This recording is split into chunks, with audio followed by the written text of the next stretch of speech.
আপনি আপনার লাইফে কখনো না কখন ট্রেনে সফর করেছেন, যেটা নর্মাল রেলওয়ে লাইনে। কিন্তু আজকে আমি আপনাদেরকে এমন কিছু রেলওয়ে লাইন সম্পর্কে জানাবো যেগুলোতে আপনি কখনোই যেতে চাইবেন না। যার মধ্যে কিছু লাইন এমন আছে যেখানে দুর্বল হৃদয়ের মানুষের যাওয়া উচিত নয়, এবং কিছু রেলওয়ে লাইন এমনও আছে যেটা তৈরি করতে গিয়ে অনেক ওয়ার্কার জীবন দিয়েছে। তাহলে চলুন শুরু করা যাক। ম্যাকলন মার্কেট রেলওয়ে ট্র্যাক, থাইল্যান্ড। এমনি থেকে ট্রেনে থাকা যাত্রীদের জন্য এই লাইনটি একেবারে নিরাপদ, কিন্তু বাইরে থাকা মানুষের জন্য একেবারেই বিপজ্জনক। বুঝতে পারলেন না তো? চলুন বুঝিয়ে দিচ্ছি। থাইল্যান্ডের ম্যাকলন রেলওয়ে স্টেশনের এই লাইনটি শহরের মাঝখান দিয়ে, আর সেখানেই বসে শহরের সব থেকে বড় মার্কেট। জায়গা কম থাকায় রেলওয়ে লাইনের উপরে অনেকেই দোকান দেয়, তবে ট্রেনের আওয়াজ শোনার সঙ্গে সঙ্গে সকলে জিনিসপত্র সরিয়ে ফেলে এবং ট্রেন যাওয়ার পরে আবারও দোকান লাগানো শুরু হয়। সব থেকে অবাক করা বিষয় হলো এখানে ট্রেন আর মানুষের মধ্যে মাত্র 1 ফিটের দূরত্ব থাকে। Train to the crown, Argentina. আর্জেন্টিনার এই রেলওয়ে লাইনটি পৃথিবীর সব থেকে ভয়ঙ্কর রেলওয়ে লাইনের মধ্যে একটি। আপনাকে জানিয়ে রাখি, এই রেলওয়ে লাইনটি 1948 সালে বানানো হয়েছিল,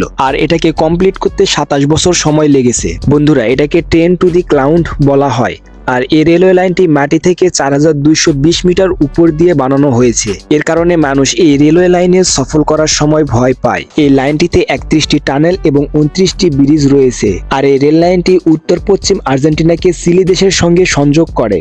এসোমিনারি রোড, জাপান। এই রেল লাইনটি জাপানের সব থেকে ভয়ানক রেল লাইন হিসেবে ধরা হয়। রেল লাইনের কিছু অংশ চিকন ব্রিজের উপর দিয়ে যায়, যেটার দুই পাশের অংশই খোলা। এই জন্য এই রেল লাইনে ড্রাইভারকে খুব সতর্কতার সঙ্গে ট্রেন চালাতে হয়, কারণ ড্রাইভারের একটি ভুল সিদ্ধান্ত ট্রেনকে লাইন থেকে নিচে ফেলাতে পারে। এই লাইনের বিপদ শুধু এখানেই শেষ নয়। সামনে এই রেল লাইনটি এসোমিনামি আগ্নেয়গিরির পাশ দিয়ে যায়, যেটা জাপানের সব থেকে ভয়ঙ্কর এবং সক্রিয় আগ্নেয়গিরি। আগ্নেয়গিরির পাশ দিয়ে যাওয়ার সময় সেখানে জ্বলন্ত লাভা দেখা যায়। একবার কল্পনা করে দেখুন তো, আপনি এই আগ্নেয়গিরির পাশ দিয়ে যাচ্ছেন আর এটা বিস্ফোরিত হলো, তাহলে কি হবে?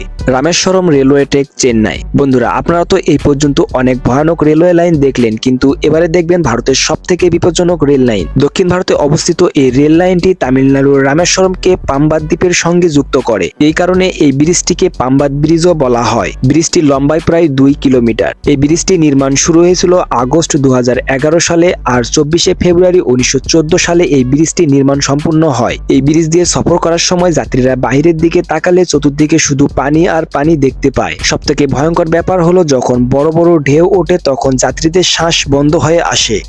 Dead railway track, Thailand. বন্ধুরা, ডেড রেলওয়ে ট্র্যাক থাইল্যান্ডের শহর ব্যাংকককে বার্মা শহর রোগরের সাথে সংযুক্ত করে। রেল লাইনটি মোটামুটি 415 কিলোমিটার লম্বা। এই রেল লাইনটি এতটাই ভয়ানক যে 1947 সালে এটাকে বন্ধ করে দেওয়া হয়েছিল। এই রেল লাইন সম্পর্কে জানলে আপনার রুহ কেঁপে উঠবে। রেল লাইনটি বানাতে গিয়ে 9000-এরও বেশি শ্রমিক কাওয়ালি নদীতে পড়ে যাওয়ার কারণে মারা যায়। এই কারণে এই রেল লাইনকে ডেড রেলওয়ে লাইন বলা হয়। তবে 10 বছর পরে এই রেল লাইনটি আবারও চালু করা হয়।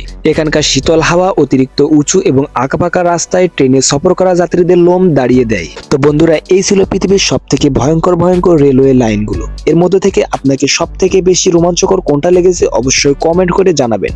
আর হ্যাঁ, সাবস্ক্রাইব করতে ভুলবেন না।